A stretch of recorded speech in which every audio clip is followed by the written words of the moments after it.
My stepmom played the perfect wife while secretly sabotaging my health, until I caught her stealing my treatment money red-handed.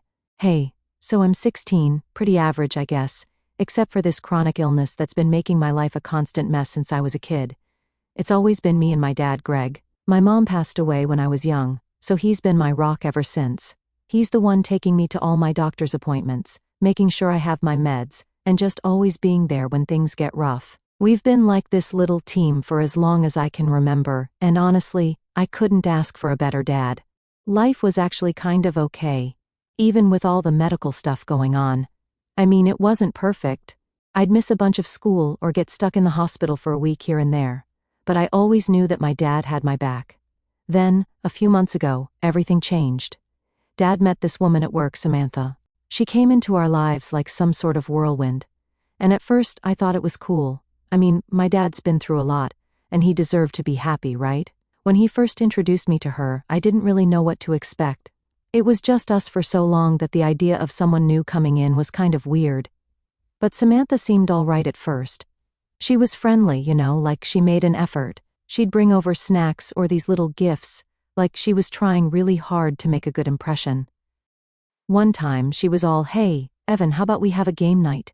We could play some video games or watch a movie, whatever you want." I remember thinking, wow, she's really putting in the effort, and honestly, I liked it. It felt nice to have someone else trying to be involved. She made my dad smile in a way I hadn't seen in a long time, and yeah, maybe I was a bit desperate for that normal family vibe, so I went along with it. But as time went on, I started to notice little things that didn't sit right with me. You ever get that gut feeling that something's off, but you can't quite put your finger on it? It was kind of like that. There were these moments where her friendliness felt a little too forced, like it was all part of some act. One time she was like, "Evan, how about we grab some burgers and fries this weekend? Just the two of us." She said it with this big smile, and I was all for it, but then she added, "It's important to build trust and all that, especially when I might be around for a long time." That last part kind of stuck with me. I mean, I hadn't even thought about her sticking around for good yet. It felt a bit off, like she was testing the waters or something, but I just brushed it off. I figured maybe she was nervous or trying too hard. After all, meeting someone's kid isn't exactly easy. A couple of months went by, and Samantha was around more and more. She'd started spending nights over at our place, cooking dinner, and trying to bond with me. I won't lie, sometimes it was nice. She'd ask me about school, my friends, stuff like that, and I'd think, okay, maybe she's just trying to be a good person. But other times, there was this edge to her, like she was trying too hard to fit in, but it wasn't coming naturally. Then came the day that flipped everything. It was a Saturday afternoon, and Dad had this look on his face, like he was about to say something big. "Evan, can you come into the living room for a second?" he called out. When I walked in, there he was, down on one knee, holding out a ring. Samantha was standing there with the biggest smile I'd ever seen. "What do you think, bud? How do you feel about having Samantha as your stepmom?" I remember feeling like my brain was short-circuiting. I mean, sure, she'd been around a lot, but marriage? That was fast, too fast. But when I looked at Dad, I could see how hopeful he was, and I just didn't have it in me to mess that up for him. So I forced a smile. "If she makes you happy, Dad, then I'm happy." And that was it. Just like that, they were engaged. Everything moved at warp speed after that. The wedding was set for a month later, small, nothing fancy, just close friends and family. Honestly, I didn't even have time to process what was happening. One minute, it was just Dad and me, and the next, we were suddenly a family. After the wedding, Samantha moved in for real. At first, it wasn't so bad. I mean, she was still trying to be nice and make an effort. We'd have these family dinners where she'd ask about my day or what I was learning in school. But every now and then, she'd make these comments that just felt weird. Like one time, we were talking about this history project I was working on, and she said, "Well, it's not like you're going to solve world peace, but at least you're learning something." I know it doesn't sound like much, but it just felt dismissive. It's like she'd say all the right things, but her tone didn't match. I started to wonder if maybe she didn't actually care about me or my dad. Maybe she just liked the idea of being part of a family, But things didn't really get to me until one night when I overheard her talking to Dad in the kitchen. I was coming down to grab a glass of water, and I heard her say, Greg, I just want to make sure Evan likes me. It's important for me to feel accepted here. Dad was quick to reassure her, saying stuff like, "Of course he likes you, Sam. You've been great." But when I peeked around the corner, the look on her face wasn't relief. It was more like calculation, like she was testing him. I backed away quietly, feeling this weird knot in my stomach. I wanted to believe that she cared about me and my dad, but something didn't add up. I didn't mention anything to Dad because honestly, I didn't know if I was being paranoid or if there was something real behind it. As the days went on, the vibe in the house shifted. Samantha was still nice, still friendly, but I started catching her staring at me sometimes, like she was studying me. She'd ask these questions like, "Evan, do you ever feel like you want to change in your life? Something different?" It felt like she was fishing for something, but I had no idea what. I started keeping to myself more, spending extra time at school or hanging out at my friend Jake's place. The less time I spent at home, the better. But it was hard because, well, it was my home. My dad was still acting like everything was perfect, and I didn't want to be the one to burst his bubble. But man, that feeling in my gut wouldn't go away. Looking back, I think that's when everything really started to go downhill, even if I didn't fully realize it at the time. You know how it is.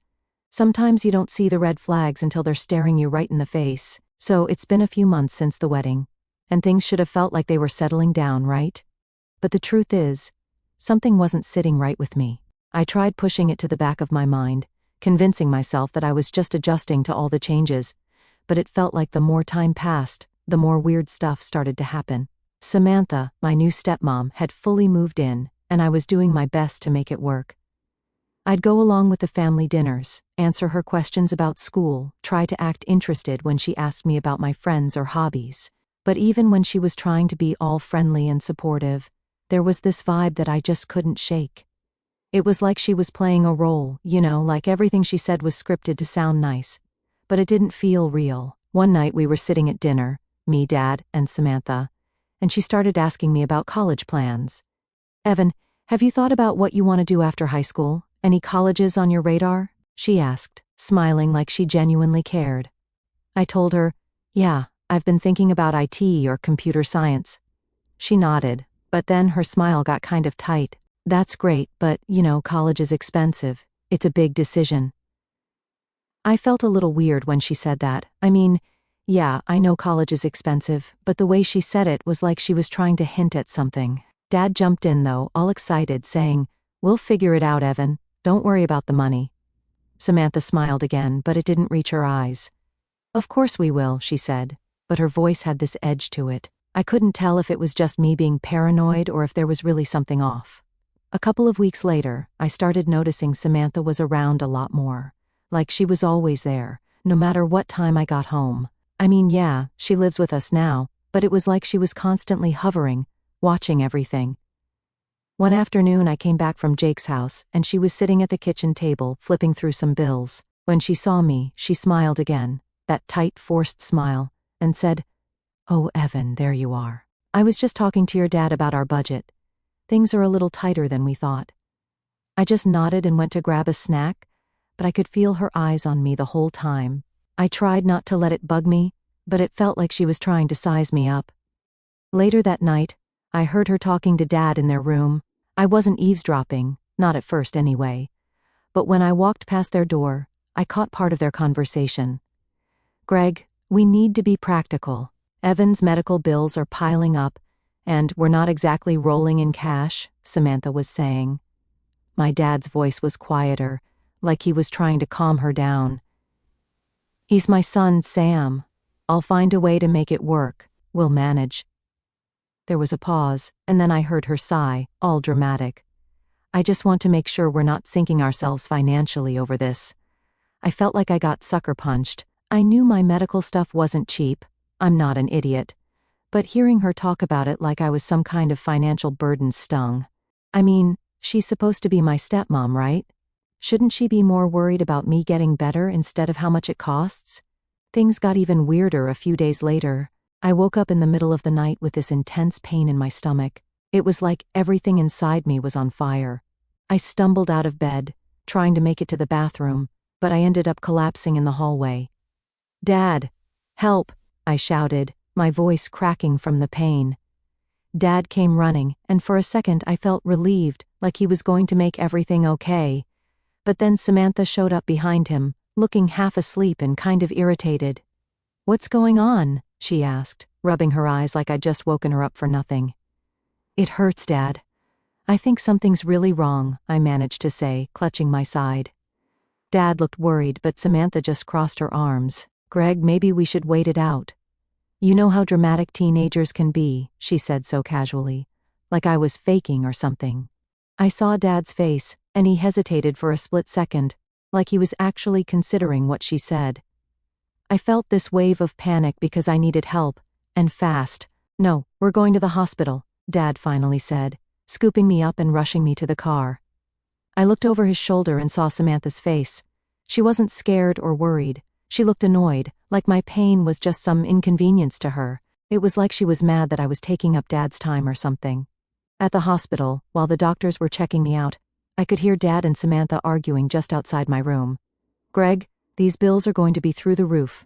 Are you sure this isn't just, one of those things where he's overreacting?" she whispered.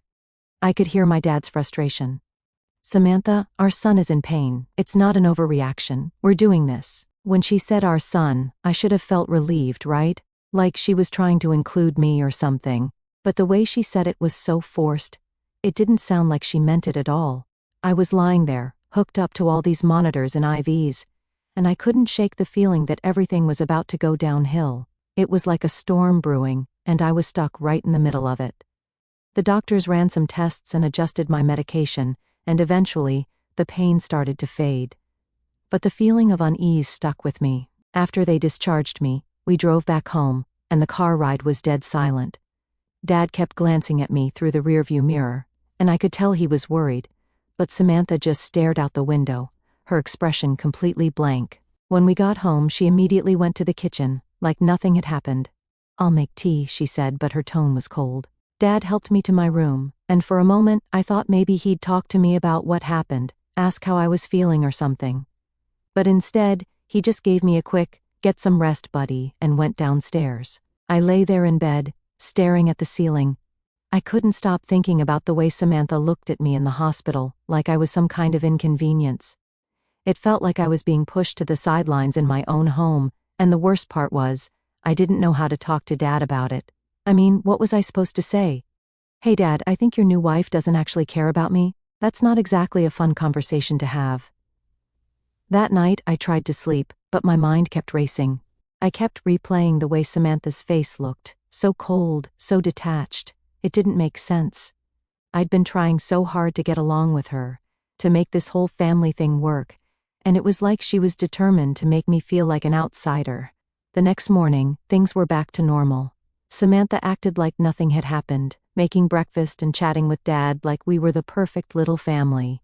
But I couldn't shake the feeling that something was seriously wrong, and for the first time, I started to wonder if this was just the beginning of a much bigger problem. Alright, so after that night at the hospital, things didn't get better. In fact, they got worse. Samantha's attitude was different, like she wasn't even trying to hide it anymore. Every time I was in pain or felt sick, she'd roll her eyes or make some comment under her breath. And Dad, well, he was still trying to keep things together, but it was like Samantha had a hold on him. He didn't push back as much as he used to, and it felt like he was always second-guessing everything I said. One morning, I woke up with that same familiar pain in my stomach. It wasn't as bad as before, but it was enough to keep me in bed. I called out to Dad, but it was Samantha who showed up in the doorway, leaning against the frame with her arms crossed. "What now, Evan?" she asked, and her tone made it clear she was annoyed. "I don't feel good," I said, trying to sit up but feeling that sharp pain shoot through me. "I think I need to stay home today," Samantha sighed, like I'd just asked her to do the most inconvenient thing in the world. "Evan, you can't keep missing school because of a little stomachache. You've already missed too much." I tried to explain, but she was having none of it. She walked over, yanked the covers off me, and said, "Get dressed. You're going to school." As I struggled to get out of bed, I saw her watching me with this cold expression, like she didn't care if I was actually in pain. It was like she was just waiting for me to mess up so she could pounce. I stumbled my way to the bathroom, trying to ignore the throbbing ache in my side. When I got back to my room to get dressed, she was gone, and I was left there feeling like I was fighting this battle alone. At school, I pulled Jake aside. I needed to tell someone what was going on, and he's been my best friend for as long as I can remember. If anyone would get it, it'd be him. Dude, it's getting worse, I said. Samantha won't believe me when I say I'm in pain, and my dad's not doing anything. Jake's eyes widened. That's messed up, man. You're seriously not okay. Like I've seen how bad it gets. He looked around, making sure no one else was listening, then leaned in. We got to do something. You can't just keep going through this. But what? I asked, feeling completely helpless. It's my dad's word against mine, and Samantha's got him wrapped around her finger. Jake paused for a second, then snapped his fingers, like he just had an idea. Evidence, man. We need to record what's going on at home. If we can show someone proof of how she's treating you, then maybe we can get some help. At first, I didn't know what to think. I mean, it sounded extreme, right? But the more I thought about it, the more it made sense. Samantha had this way of putting on a show in front of my dad, and acting like she cared, but when it was just me and her, she'd drop the act. If I could catch her on camera or record her saying all the stuff she usually says, maybe it would be enough to make my dad realize what was going on. The next day, I decided to try it. I put my phone in my pocket and turned on the voice recorder whenever I was around Samantha. It felt weird, like I was a spy in my own house, but I knew it was the only way I could get the truth out there. And honestly, I was desperate. I needed someone to believe me. The first few times, I didn't catch much. She'd ask me about my day in that fake nice way she always does, and I'd respond, waiting for her to say something messed up, but she didn't. It was like she knew, but then one afternoon I got lucky. I was sitting in the living room doing homework when Samantha walked in. She saw me lying on the couch, looking tired, and her face twisted into this annoyed expression. "Evan, are you seriously just lying around again?" she asked, her voice dripping with sarcasm. "It's like you're always tired or sick. Do you ever think maybe you're just being lazy?" I felt my anger boil up, but I knew I had to play it cool if I wanted to catch more. "I'm not lazy," I said, trying to keep my voice steady. "I'm just not feeling well." She rolled her eyes. "Right, because you're always not feeling well. Maybe you should try pushing yourself instead of acting like a victim all the time." That was the moment I knew I had something. The recorder was still running, and I hoped to God it caught everything, but it didn't stop there. A few days later, I overheard her on the phone. She was in the kitchen, and I was in the hallway, so I quietly turned on the recorder and listened. "Yeah, I transferred the money today," she was saying. "No, Greg thinks it's all going to Evan's treatments. He has no idea." My heart started racing. What money was she talking about, and why was she lying to my dad about it? I crept closer, careful not to make any noise. "Just make sure everything's set up on your end," she continued. "I don't want any loose ends." I couldn't believe what I was hearing. Was she stealing money from us? And why? I quickly hit stop on the recorder and walked away before she noticed me. That night, I went to Jake's place. I needed to talk to him about what I found. "Dude, I got her," I said, showing him the recordings. "She's not just mistreating me, she's stealing money too." Jake's eyes went wide as he listened. "Holy crap, man, this is serious. We need to get this to someone who can actually do something." We decided to tell Mrs. Lopez, our teacher. She's always looked out for me, and she's the kind of person who doesn't put up with any nonsense. The next day, Jake and I went to her classroom during lunch. "Mrs. Lopez, we need your help," I said, my voice shaking a little. She looked up, concerned. "What's going on, Evan?" I took a deep breath and told her everything. How Samantha's been treating me, the stuff I recorded, and the phone call I overheard. Mrs. Lopez listened quietly, her face getting more serious with every word. When I finished, she didn't waste any time. "Evan, this is not okay. We need to take this to someone who can help. Your doctors, the authorities, someone." "But I'm scared," I admitted. "What if they don't believe me? Or worse, what if Samantha finds out?" Mrs. Lopez placed a hand on my shoulder. "Evan, you're doing the right thing. This isn't your fault, and you shouldn't have to go through this alone. We'll figure it out together." Hearing her say that felt like a weight lifting off my chest. For the first time in a long time, I felt like maybe there was a way out of this. "Thanks, Mrs. Lopez," I said, feeling a little more hopeful. She nodded. "We'll get more evidence if we need to, but right now, we have enough to start asking questions." "You're stronger than you think, Evan. Don't let anyone tell you otherwise." That day, as I walked out of her classroom with Jake, I felt a mix of fear and determination. We had a plan now, and even though I was scared of what might happen next, I knew one thing for sure: I wasn't going to let Samantha keep getting away with this. Not anymore. After talking to Mrs. Lopez and showing her the recordings, things moved faster than I expected. I thought maybe it would take weeks or even months to get anyone to listen to us. But she wasted no time. She contacted my doctors and told them about the situation, and the next thing I knew, I was back at the hospital for another checkup. It felt weird, like everything was suddenly speeding up, and I wasn't sure if I was ready for it. Dad took me to the appointment, and I could tell he was on edge. He kept glancing at me while we were in the waiting room, like he was trying to read my mind or figure out what was going on. He didn't say much, just a lot of, "You feeling okay, buddy? And we'll get through this." I didn't know how much he knew or if he was just pretending everything was fine for my sake, but I could tell something was different. The doctors ran a bunch of tests, and I could see them exchanging looks and whispering to each other. I couldn't hear what they were saying, but I knew it wasn't good. When one of them came over and started asking me questions, like if I was getting my medication regularly, or if anyone was monitoring my symptoms at home, I felt this sinking feeling in my stomach. I glanced over at Dad, and he looked confused, like he didn't understand why they were asking these questions. That's when one of the doctors pulled Dad aside. I watched as they talked, and I could see the expression on Dad's face go from confusion to something that looked like anger or maybe even fear.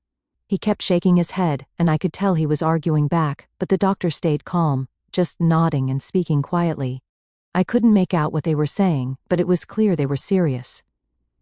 After a while, Dad came back to my side. He tried to put on a smile, but it was shaky. "Hey, buddy, they're just being cautious, okay? They want to make sure everything's all right." I nodded, but I could tell there was more to it than that. The doctors wouldn't have called us in like this if they didn't have serious concerns. As we were getting ready to leave, the doctor who talked to Dad pulled me aside. "Evan, if there's anything you need to tell us about how things are going at home, you can talk to me. It's important we know everything to make sure you get the right care." I felt my heart racing, and I wanted to tell him everything right then, but I was scared. What if Samantha found out? What if Dad didn't believe me? I just nodded, pretending everything was fine. "Yeah, it's okay. I'm getting my meds and stuff," I said, trying to sound convincing. The doctor didn't look convinced, but he didn't push it. "All right, just remember you can always reach out if you need anything." On the way home, the tension in the car was thick. Dad kept glancing over at me, like he wanted to say something, but he didn't. I was staring out the window, wondering what would happen if Samantha found out we were talking to doctors behind her back. She was already suspicious of me, and I didn't want to make things worse. When we got home, Samantha was waiting for us. She was standing in the kitchen, arms crossed, with this look that made my skin crawl. "How was the checkup?" she asked, her tone casual but her eyes cold. Dad forced a smile. "It was fine, just routine stuff." He was trying to act normal, but I could see the tension in his shoulders. Samantha turned to me, and I could tell she was testing me. "Evan, did they find anything new? You know, you've been going to the hospital a lot lately." She said it like she was accusing me of faking it or something. I just shrugged. "No, they said everything was the same." "Good," she replied, still watching me closely. "We wouldn't want any unnecessary drama, right?" The next few days felt like walking on eggshells. Samantha was around more than ever, and it felt like she was keeping an eye on me, waiting for me to mess up or say something that would give away what was really going on. I had to be careful, keeping my phone hidden and only recording when I was sure she wouldn't catch me. Then, one afternoon, I overheard a phone call that made my heart drop.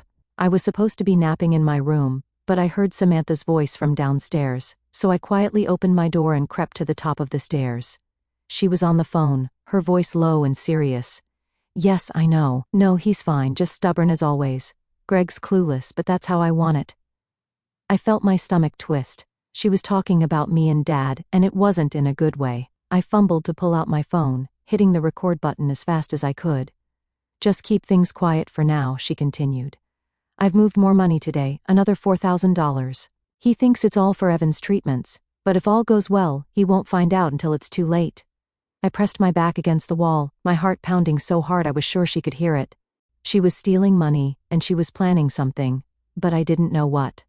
I wanted to barge down there and confront her, but I knew I had to stay hidden if I wanted this recording.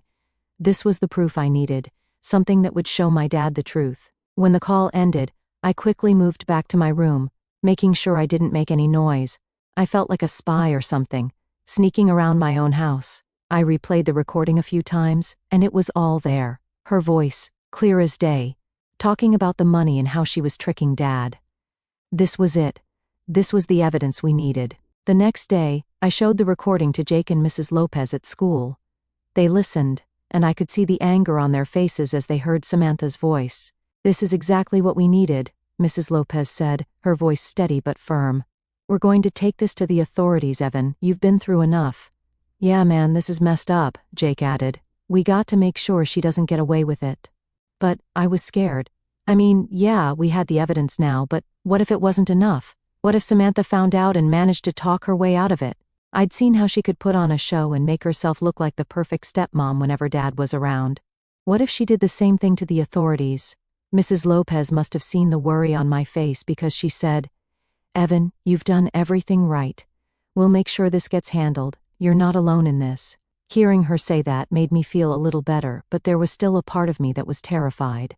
When I got home that night, Samantha was there, pretending everything was fine, acting like the perfect housewife. But I knew better now. I had the proof, and even though I didn't know how things would play out, I was ready for whatever came next. It was time to expose the truth. All right, so, after everything, gathering the recordings, talking to Mrs. Lopez, and getting my best friend Jake involved, I knew things were getting serious. We had the evidence we needed, but I was still nervous about what was going to happen next. I'd been walking around the house on edge, feeling like Samantha could figure out what we were up to at any moment. A couple of days after I showed the recording to Mrs. Lopez, I got called into her office during lunch. My heart was pounding as I walked down the hall. I kept telling myself that everything was going to be fine, but I couldn't shake the anxiety. When I got there, she was sitting behind her desk with a serious look on her face, and Jake was already there too, looking tense. "Evan, we've contacted the authorities," Mrs. Lopez said, her voice calm but firm. "They're taking this seriously, and they'll be reaching out to your dad soon." I felt this wave of relief wash over me, but it was mixed with fear. "What happens now?" I asked. "What if she tries to lie her way out of it?" Jake jumped in. "Dude, we've got the recordings. There's no way she can talk her way out of this. We've got her." Mrs. Lopez nodded. "You've done everything right, Evan. Now it's about making sure you stay safe." Hearing that was reassuring, but I knew this was only the beginning. As soon as I got home that day, I noticed something was different. Dad's car was in the driveway, which was weird since he usually worked late. My stomach dropped. Something was definitely going on. I walked into the house, and the tension hit me like a wall. Dad was sitting at the kitchen table, his head in his hands, and Samantha was pacing back and forth, her face red and angry. "What do you mean they're investigating us?" she shouted, her voice echoing through the room. "This is ridiculous, Greg." Dad looked up when he saw me, and I could see the confusion and hurt in his eyes. "Evan, can you come in here for a minute?" he asked, his voice tired. Samantha turned to glare at me, and for a moment, I felt like a bug under a microscope. I sat down, trying to keep my cool, but my heart was racing. "What's going on?" I asked, pretending like I didn't know. Dad took a deep breath. "We got a call from Child Protective Services. They said someone reported neglect, and they have recordings." He looked at me, and I could see the questions swirling in his eyes. Samantha's face was furious. "This is all some misunderstanding, Evan. Tell them you're fine. Tell them we take care of you," she snapped. Her voice was so sharp, and it felt like every word was meant to cut right through me. I swallowed hard. "Dad, I recorded what was happening because I needed proof. I knew something wasn't right." I pulled out my phone, my hand shaking as I played the recording where she talked about taking money meant for my treatments. Samantha's voice filled the room, and Dad's face went pale. She tried to grab my phone, but I pulled it back. "Evan, you little—" she started, but Dad cut her off. "Samantha, enough!" he yelled, slamming his hand on the table. I'd never seen him like that before. He looked so angry, but there was sadness too, like everything was crashing down around him. "Is this true?" he asked, his voice breaking. "Have you been taking money and lying to me?" For a second, Samantha's face softened, and she tried to play the victim. "Greg, it's not what you think. I was just trying to manage things. You know how expensive Evan's treatments are. I was doing it for us." But I wasn't buying it, and this time, neither was Dad. He looked at me, and I could see something changing in his eyes, like he was finally seeing the truth. "Evan, go to your room," he said, his voice quiet. "I need to talk to Samantha alone." I didn't need to be told twice. I rushed to my room, but I left the door open just a crack so I could hear what was going on. I know I probably shouldn't have eavesdropped, but I needed to know how this was going to play out. As soon as I was out of sight, Samantha's tone changed completely. She was trying to spin the story, saying how she was just stressed and felt like she had no choice. But Dad wasn't having it. "You've been lying to me, Sam. You've been taking money meant for Evan's treatments and using it for God knows what. How could you do this?" Her response was cold. "I did what I had to. You were so focused on Evan that you weren't thinking straight. I was trying to protect us." I could feel my hands clenching into fists. She was still pretending like this was all for us, like she hadn't been making my life a living nightmare. It was silent for a while, and then I heard Dad's voice again, softer this time. "I can't believe I trusted you." There was something final in his tone, like he was done. "Pack your things. I want you out of this house by tonight." I didn't hear what she said next because it was mostly shouting and the sound of her stomping around the kitchen. I sat there on my bed, feeling a mix of relief and fear. Relief that my dad was finally standing up for me, but fear because I didn't know what Samantha would do next. I could hear her slamming things around, and it sounded like she was packing up to leave. A few hours later, Dad knocked on my door. "Evan, can we talk?" he asked, his voice sounding heavy. I nodded and let him in. He sat down next to me, and for a moment, he just stared at the floor, like he was trying to figure out what to say. "I'm sorry, buddy," he finally said. "I should have believed you. I should have seen what was happening, but I didn't, and that's on me." He looked up at me, and I could see the guilt all over his face. "I failed you." I felt a lump in my throat, and I didn't know what to say. Part of me was still angry that it took him this long to see the truth, but another part of me just felt relieved that he was finally on my side. "It's okay, Dad," I said, even though it wasn't completely okay. "We'll figure it out."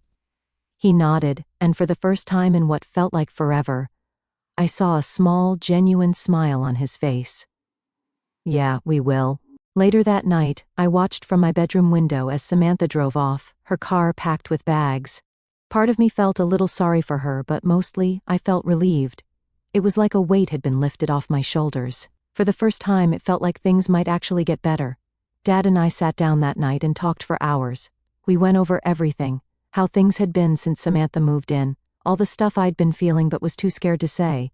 It felt good to finally get it all out, and for the first time, he really listened. "From now on, it's just you and me," he said. "We're going to get through this together, and I'm not letting anything like this happen again." Hearing him say that made me feel safer than I had in a long time. As I went to bed that night, I knew things were still going to be tough, but for once, I felt like we were actually going to be okay.